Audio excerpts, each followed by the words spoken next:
On voit Michel Do, l'assistant de Songchai Ratanasuban, le promoteur officiel du roi en Thaïlande. C'est dire si le niveau de leurs combattants est grand.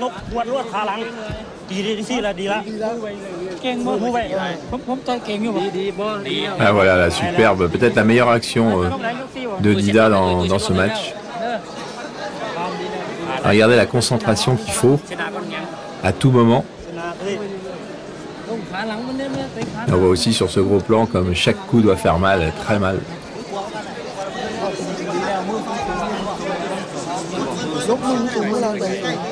Réponse du berger à la bergère. Kobal qui, non content de lui laisser le même coup, enchaîne avec les jambes après. Là, c'est le troisième round. On est vraiment au cœur du combat maintenant.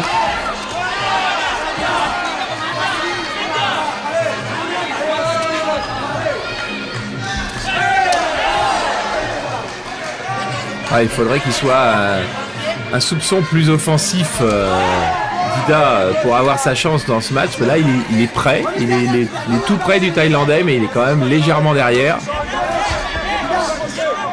Ces coups me donnaient des décharges électriques dans les coudes et les jambes. Il appréhende peut-être aussi, ça c'est une déclaration de Dida après leur premier affrontement, il appréhende peut-être aussi ses coups. Il a peut-être retrouvé cette électricité là ce soir. Sous ces airs de nonchalance, Kobal est d'une vivacité vraiment extrême. Voilà, ça c'est bien. Mais c'est trop isolé pour pouvoir être efficace. Il faut y suivre avec les jambes.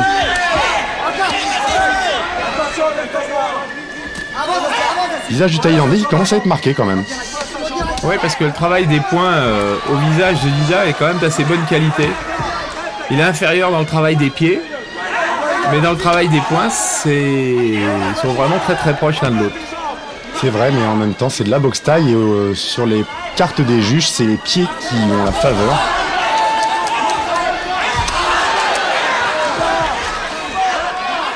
Le Thaïlandais termine toujours ses actions par une sortie en low kick. Et ça, à force, on voit la couleur de la jambe de Dida. À force, ça va payer forcément.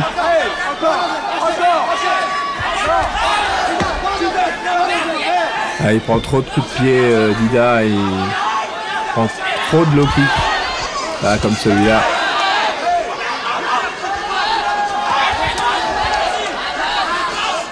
Parce que non seulement ça marque des points au niveau des juges, mais ça affaiblit la résistance.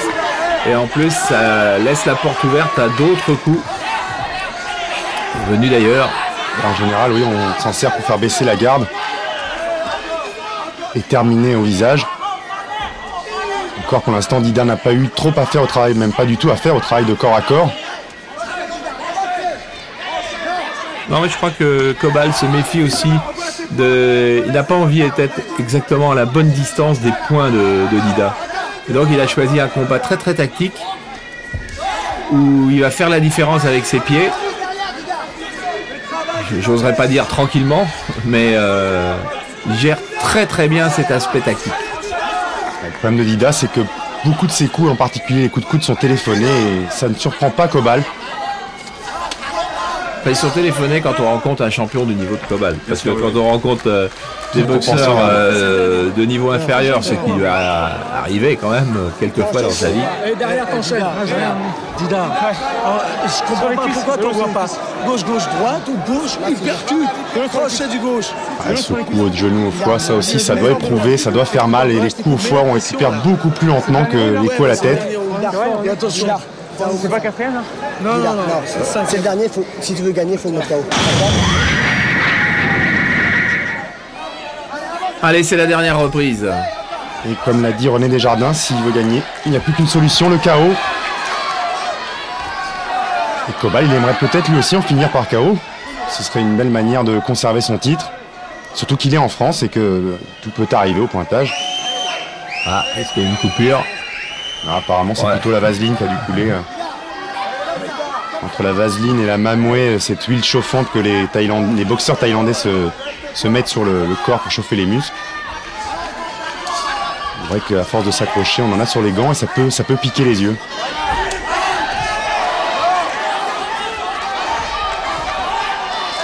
Ah, c'est quand même pas facile de trouver l'ouverture. Il a une boxe tellement complète, Kobal. Et puis chaque faute est exploitée. S'il se lance Dida qui cherche un coup trop large et qu'il le manque, il est immédiatement contré. Et là maintenant, dernière reprise, il sort les coudes, le Thaïlandais. Là, Dida va devoir monter les mains bien hautes.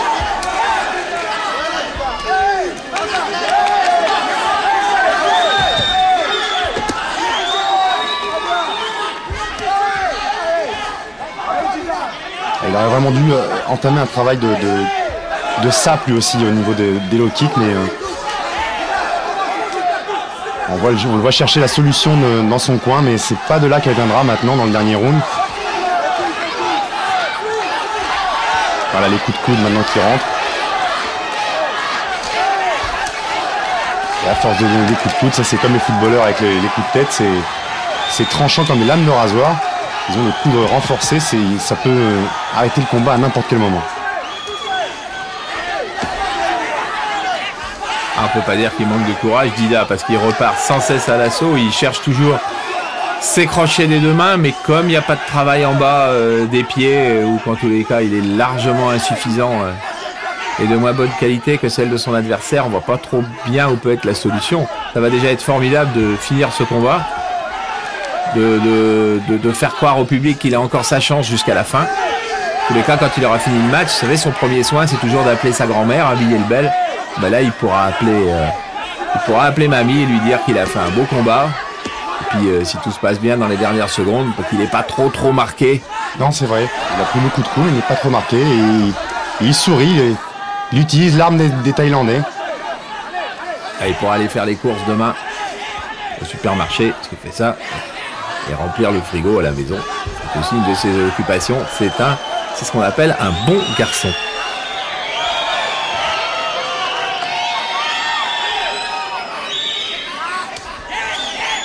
Kobal, il n'est pas forcément mauvais garçon, mais il a le tort de dominer le français. Il n'est sûrement pas mauvais garçon, mais je crois qu'il vaut mieux être copain avec lui quand même. Parce qu'au niveau sport de combat, il sait tout faire.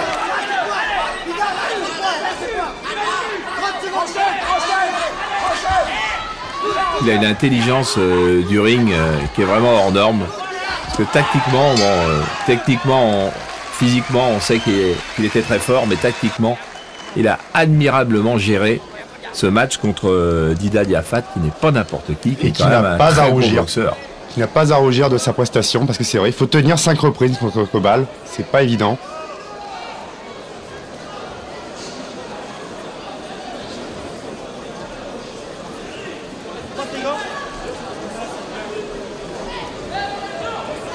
Il aura manqué de précision un petit peu, Dida, vraiment. Il y a eu du déchet dans sa boxe.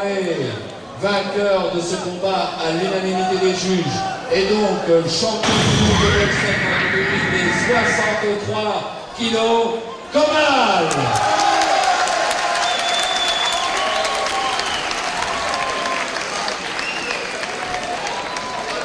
Voilà, mesdames, messieurs, au nom de tous les... On va avoir des regrets sur ses choix tactiques, peut-être, Dida. Et des organisateurs également, nous vous remercions de votre présence parmi nous, en espérant que vous avez eu passé une bonne soirée.